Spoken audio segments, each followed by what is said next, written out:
Je reviens sur des questions orales avec débat. Excellence, Monsieur le ministre de l'Agriculture, comme je l'ai dit tantôt, que ces initiatives parlementaires, en ce qui concerne le ministre de l'Agriculture, le ministre des Sports, le ministre d'État en charge des infrastructures, datent de l'année passée. Et s'il y a des membres du gouvernement qui se sont retrouvés dans ces conditions maintenant, c'est de comprendre que c'est de la continuité des services publics de l'État, parce que j'ai suffisamment reçu des coups de fil communautaires à gauche, à droite, par rapport à mes trois frères invités.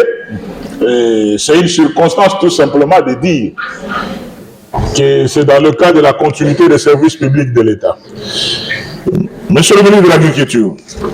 la République démocratique du Congo est un vaste pays à vocation agricole, avec une population dont la majorité vit en milieu rural et dépend essentiellement de l'agriculture et de l'élevage, et de la pêche. Jadis active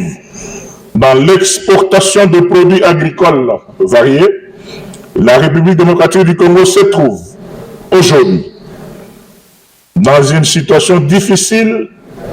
en dépit de ses potentialités agricoles. C'est dans ce cadre qu'il a été initié par le gouvernement de la République dans la province du Kasaï central, dans le territoire de Dibaya, le projet volontariste agricole de Lubondaï, à l'image de celui d'un Kwadji, que vous avez personnellement visité, dans le Kasaï oriental, devant la problématique de l'insécurité alimentaire et la énième sonnette d'alarme lancée par la nouvelle société civile congolaise à travers son rapport d'enquête sur les travaux d'exécution du précité, nous transmis lors de nos dernières vacances parlementaires de juin à septembre 2022, au regard de l'épineuse question de l'exode des populations du Grand Kasaï, Kasaï central, Kasaï oriental, Lomami et Sankuru, vers l'espace du Grand Katanga, au Katanga, Lualaba, Tanganyika et Olomami, qui toile l'actualité nationale